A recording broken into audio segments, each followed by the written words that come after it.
Hey dudes and dudettes, it's me, E.H. Ivins, and this is another edition of The Dad You Wish You Had.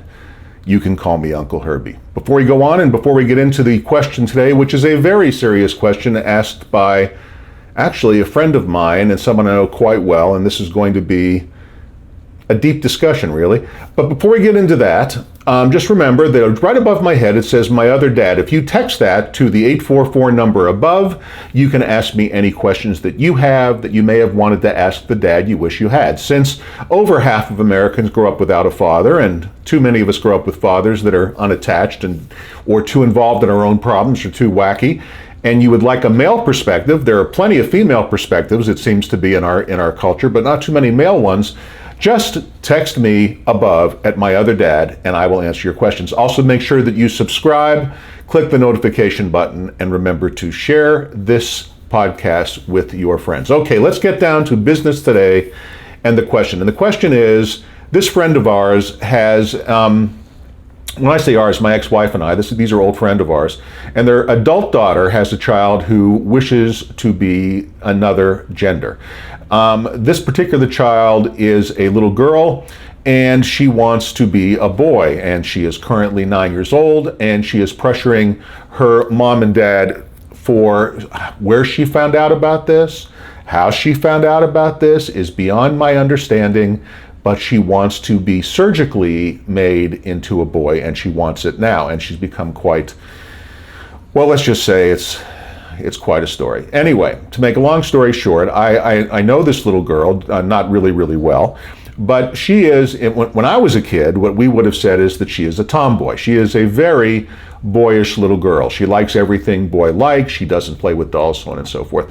And I know that's also very stereotypical, but as the father of two sons and two daughters, it's funny, you can give a little boy a stick and it turns into a gun, and you can give a little girl a stick and it often turns into a spoon or just a walking stick, or I mean many other uses other than guns. But give boys a gun and a stick and it'll turn into, boys and girls tend to gender identify almost automatically from the beginning. So I have no firsthand experience on what this is like, and just like you, I have read a lot about it. This has become a big thing. But we live in a culture where we're also afraid to state the obvious, and we're also afraid to state the truth, that a lot of times good advice gets lost in mitigation. In other words, not that I think there's anything wrong with it, blah, blah, blah, and I'm not sure what I can say, and I'm not sure if I should really share my opinion. Recently, one of my favorite children's authors, J.K. Rowling, got into a tremendous amount of trouble when she came out and said what I actually believe to be true, which is there are only two genders, male and female, and everything else is nonsense. All of this gender equivocation is nonsense. But let's put that all aside. That's politics, and we don't want to talk about politics. And if you disagree with me about what I just said, then you disagree with me. But here we go. Let's just talk about this little prepubescent girl. She is, and that's the key to my answer, to my advice that I'm going to give to this question. She is prepubescent. When we go through puberty, all of us go through tremendous changes. I mean, as the father of four myself, I know that my children changed enormously through the process of puberty. There are a lot of studies, let's just say, that say the children become whoever they're going to be by the time they're 7 years old. That may be true as far as values go and about how they occur in the world as good or not so good human beings. But on the other hand, as far as their gender identities, their sexuality, nothing's going to be settled until puberty's over. Puberty, as we all know, is an explosion that goes on within our bodies, and a lot of things could happen.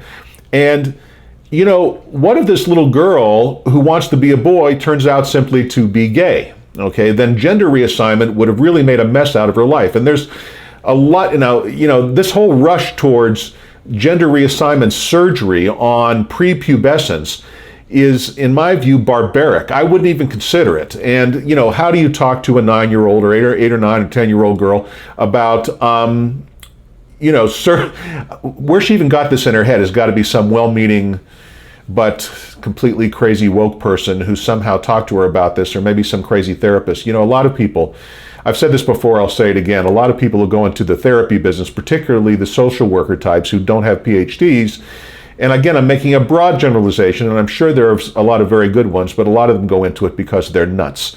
And they espouse nutty things. Just because a person has initials in front of their name doesn't mean that they're not nuts. So when it comes to your daughter, your prepubescent daughter or children, if anyone gets into this, it's complicated. First of all, I think we live in a very detached culture. Obviously, all the social media and all the electronic devices have had the effect of pulling our children away from us. For all I know, this little girl found out about gender reassignment on the internet. It may not have been some well-meaning nutcase therapist after all. It could have been almost anywhere. But the point I want to make with this is that it detaches our children from us, and it makes it so that they don't talk to us about what they're feeling oftentimes until it's already at the point of explosion. And obviously this little girl to want this is feeling very, very, very put upon. But it could also be that she's taking a lot of peer pressure from, children are cruel. It's nice to believe, like in the movies, that all children care about other children, but we all know, because we've all grown up, those of us who are adults, children can be unbelievably cruel, and for all we know, this little girl is taking a lot of heat from other little girls, or maybe even from little boys, or maybe from a combination of but just cruelty from children and peer pressure is working on her. So my first suggestion is, number one, I'd take away all our electronic devices. I know that seems like a very random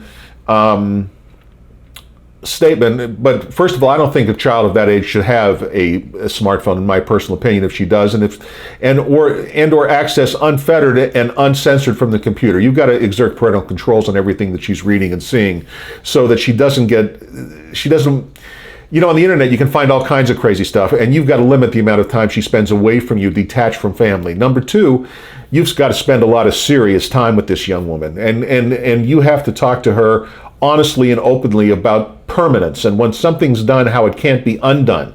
And if you change your mind later, once it happens, it's happened.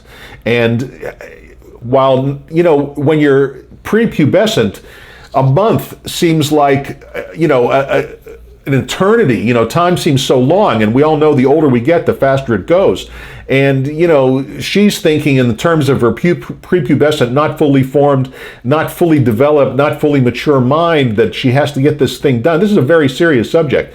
So I would absolutely put my foot down. Absolutely, under no circumstances, no matter who recommends it, no matter what nutcase idea gets put out by what nutcase person, under no circumstances does this child, she has to understand that under no circumstances will she be allowed to do this unless and until she is a minimum of 21 years old. You want every ounce of transition and immaturity in her life out before she considers doing gender reassignment surgery, because statistics so far show that the kids that have had this done, this barbaric thing, are no less depressed and even have a higher suicide rate than those that are where we wait. This is one of these things where there is no solution. There are only trade-offs, and there are going to be resentments, and this just isn't going to be one of these moments where everything can necessarily come out cleanly. But I want to go to a central tenet of life, and a life lesson that I've learned, and I think applies in this case very much so, which is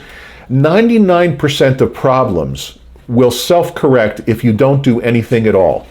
In this case, when I say don't do anything at all, I don't mean don't seek counseling from qualified PhD and or MD, and I would suggest a psychiatrist, MD counselors, obviously, and then let the psychiatrist recommend a psychologist who that doctor feels is qualified and knows what they're talking about, and not subject to some fad of the moment of pop psychology. But anyway, I don't want to go back to there and regurgitate that. That's not what I'm saying. I guess all I want to say here is I'm not saying don't seek counseling. As a family, that's important. But I am saying no decisions. No decisions. If the little girl's, let's just say the little girl's name is Mary, in this case, the little girl's name is not Mary, but I'm going to use this for an example, and she wants to be called Mark, I say no, she's Mary. You're still Mary. You may want to be called Mark, but you're still Mary. And you're a girl, and there's nothing wrong with being Mary. Embrace who you are, and let some time go by. Don't pander to this, because their minds can change. Be a parent, not a friend. Stand in your truth. And I'm not speaking to you. This is not a religious issue with me. I am the furthest thing from religious. This is not me making any kind of value judgment. I don't have any problem. And now I'm going to be guilty of what I said to begin with. I have no problem with transgender individuals, people who have switched gender, as long as it happens when they're adults. But every statistic shows that transgenderism, and that's not the right word for it, gender identity, gender dysmorphia, body dysmorphia, there are so many things that could be playing into this, and so many of these things will or could potentially correct if given time and therapy. But if we rush into a surgical solution that can't be undone for something that we don't really understand, it's making decisions from ignorance. And human beings have a tendency to do that. We have a tendency as human beings to make decisions from ignorance. I mean, this is going to sound completely from left field, but I'll give you an example to understand how we reason from ignorance. UFOs. Unidentified flying objects. I'm not changing the subject. I'm still on gender identity, but I'm just explaining in an extreme example so that you can understand the example, how this reasoning works. Unidentified flying objects. The vast majority of people, when they hear UFO, think aliens. Now, how do you get the very first word in UFO is unidentified? We have no idea what we're looking at. And we may not, there could be 1,000 variables of what we think we see, but our minds automatically, when we see a flying object, unidentified, goes to aliens, okay? How you go from unidentified to aliens is ignorance. You have no idea what that thing is. It could be weather phenomenon, it could be a military craft, it could be just an angle you're looking at, it could be a trick of light, it could be a lot of things, but we don't go to any of that. We immediately go to it's aliens, okay? Most people believe, the majority, if you believe polls, that UFOs are aliens. Now, I'm not here to comment whether they are or they aren't, and believe me, if you believe they are, then you believe they are. But that's a very human thing, is to take something that you have no idea what you're talking about and pretending that you do. Well, that's well and good when talking about space aliens. It is not well and good when talking about the future of a young, forming human being. And prepubescent, gender should be left alone. Okay, mommy, I'm a little girl, I think I'm a boy, I want to be called Mark. Mary, you're a little girl. Now, you can play like a little boy, you can go to sports like a little boy, you can participate like a little boy, but you don't know it yet. But in your, being 8 to 9 years old, again, I keep mushing because I don't know her exact age. For the sake of making this simple, you're 9 years old, you are at least 3 or 4 years away from even beginning the change into becoming a grown-up. And until your body changes to be grown-up, you're not going to understand a lot of these feelings you're having. As much as you believe you understand them now, you just don't. You have to trust me as your father, okay, or as your mother, as you're talking to her. I know best. This is where the grown-ups know best. So while you can play as you want and be as you want, and no one's telling you have to wear frilly dresses, and no one's telling you that you have to do little girl things, you are still a little girl. And later, as you get older and the changes start to happen in your body, and the change comes into your life, and we'll see what happens then. We're not saying never. We're going to put it off until you're done changing into a grown-up, and then you can make a grown-up decision. And that's fair enough, and that's as good as it's going to be. I wish I had some neat solution where I could, give you the magic solution to convince your child to be who he or she is and stop there. But you don't know. They could be gay, they could be straight, they could really truly be transgender, although there's so much literature here, and this is where we get into the area of the unknown. Why don't we just admit we don't know? We don't know, and we're playing around with the psyches of children. It could be a lot of different things, and I don't hold myself out or pretend to be a psychologist. I just read a lot about psychology, but I read layman stuff about psychology, and so do you. Okay, unless you are a psychologist or a psychiatrist watching me now, you don't have the level of knowledge either. So if you have a child that is in this situation, my strongest advice is wait. Let time heal this, and seek out the advice of the best people you can possibly find that have an MD to begin with, and then later let them refer you to a PhD who knows what they're talking about and can guide your family through this in a sophisticated way, in a proper way. Okay? Don't seek out people who don't know what they're talking about. Don't ask your neighbors and don't ask your clergymen. Not that I don't have respect for all of them, but none of them are experts in this field. Okay? This is, and no one's really an expert in this, and I know I'm dragging this out a little bit, and pardon me for this, it's such a serious subject. Nobody really knows. So doesn't that counsel caution? You know, this is it's not that it's a new phenomenon. Men have been dressing up like women and women like men and crossing gender and role models forever. I can remember when I was at Beach High in Miami Beach, Florida, right, just over on Washington Boulevard began the transsexual area. They were all over the place, okay? We called them trannies in those days, but that's probably derogatory, I don't know. But the bottom line is, there's nothing new about this. I mean, it's been around since the Romans, I'm sure, and then before. So here's the thing. I know in Shakespeare's England, all female roles were played by men. I mean, who knows? Who knows? But here's the thing. From a scientific point of view, from a psychology point of view, we are in the infancy of understanding this. And if you're playing around with the young mind and future of a young person, and you look at just the suicide statistics alone, where there's gender dysmorphia and body dysmorphia and not knowing what's going on, and I'm using those as catch-all terms, and everyone's going to be individual, and I'm not trying to diagnose what I don't understand. Just looking at the situation in general, I strongly counsel waiting, patience, communication, and counseling. And that's where I'm going to leave it today. This is one of those problems where I thank God that my own family isn't involved in this, and my heart goes out to yours that are. I just can't even imagine. This would be a very difficult problem, but I can just tell you for sure, you've got to let time go by. You've got to let time go by. Okay. Deep breath. Let's let that go. Okay. Now, remember, one more time reminding you, right above my head it says, My Other Dad. Text that to the 844 number above, and I will answer your questions. And obviously, it can be any subject. Please click on the subscription button if you haven't, the notification button, and share this with your friends. We are obviously in the very beginning.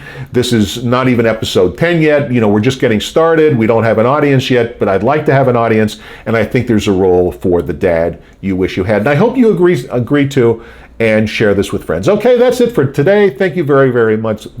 Can't speak English. Thank you very, very much for joining me today. And until next time, this is E.H. Ivins, your Uncle Herbie, the dad you wish you had, saying so long.